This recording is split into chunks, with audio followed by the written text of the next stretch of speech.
Alright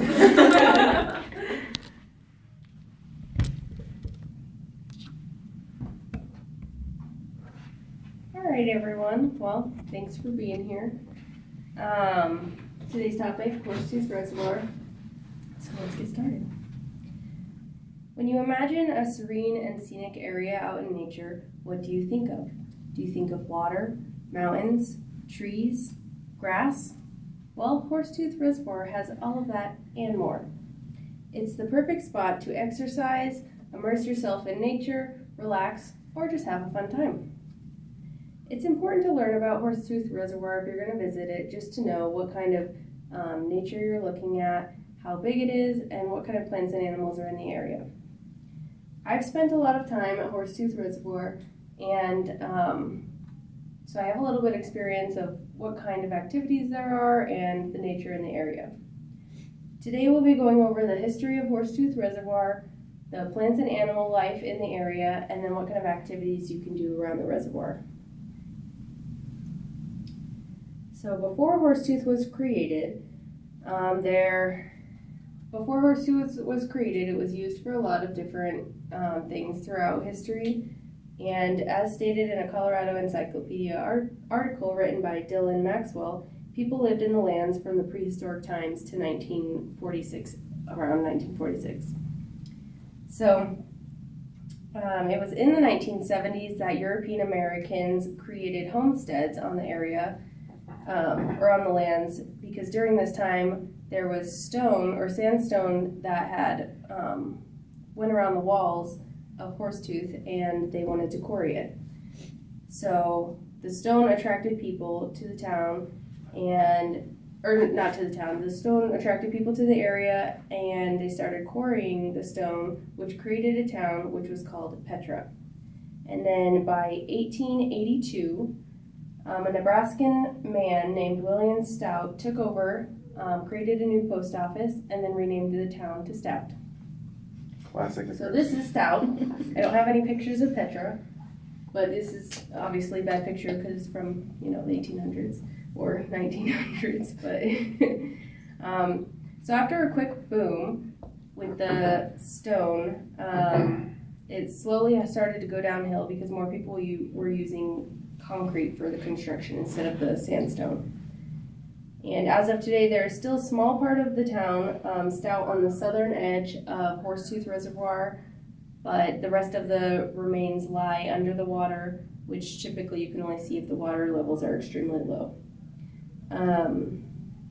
So the construction of Horsetooth Reservoir began sometime between 1946 and 1949 and was named after the granite formation Horsetooth Mountain. And as mentioned on an article on the Colorado State University website by Sam Morgan and Elena Teptuk, the reservoir is 6.5 miles long and about a half mile wide. The depth changes throughout the year, but at its deepest point, it was measured at 225 feet on the summer of 2015. As for the recreational aspect, the state of Colorado improved Horsetooth Reservoir by purchasing a bunch of land west of the reservoir, and they turned that land into Lori State Park in 1967. Today the reservoir is a popular place for tourists and residents to spend time in nature all throughout the year.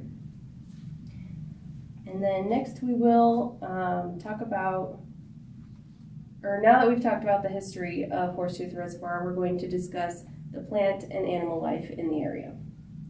So throughout the Horsetooth Reservoir area, there's various plants and animals that inhabit the lands. The natural environment is a combo between plains and mountains, which creates a variety of animals that live in the area. Due to this fact, there's plants such as grasses, yucca, and coniferous trees. In addition to that, the land borders Lori State Park, which has a variety of other plants like flowers, bushes, cacti, and trees. According to a post on the iNaturalist website, which was edited by the Colorado Parks and Wildlife, a few of those plants include narrowleaf 4 o'clock, the northern bedstraw, willow dock, and the Missouri foxtail cactus. As stated in a travel blog post by Kathy Killer in 2016, she spotted numerous plants during her hikes in the spring, such as yuccas, western flower, and then the wavy leaf thistle. So throughout the year, the plant life and animal life may change as the seasons change. So during the spring, these were a few of the plants that she saw during her hikes. The wildlife that surrounds the area ranges from small to large animals. As mentioned in a Colorado Encyclopedia article by Dylan Maxwell, animals that live in the area include mule deer, rabbits, ground squirrels, snakes, and a variety of birds. From my own experience near the Horsetooth Reservoir, I've seen a lot of different kind of animals like varieties of fish, turtles, foxes, beavers, and marmots. And then, so with talking about the plant life and animal life in the area, now we're going to transition to the recreational activities you can do on the water and on the land. With Horsetooth Reservoir being such a large body of water, residents and tourists spend a lot of time there throughout the year. In regards to the water activities, some of these activities include swimming, boating, fishing, paddleboarding, kayaking, canoeing, and more.